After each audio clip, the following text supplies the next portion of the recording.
বলেন। হ্যাঁ, আপনারা সবাই ভালো আছেন তো? আলহামদুলিল্লাহ, আল্লাহ ভালো রেখেছে। সবাই আসছেন?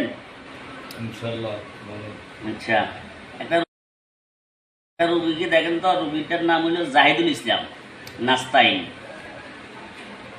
পিতা আবুল হোসেন, মাতা নূরজাহান বেগম, জেলা রাজশাহী, উপজেলা গোদাগাড়ি,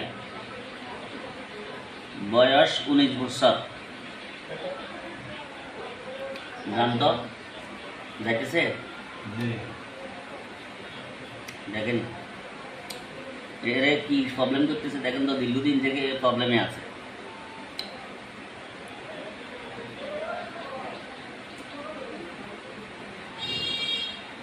খাইছে? জি বলেন। খাইছে রে?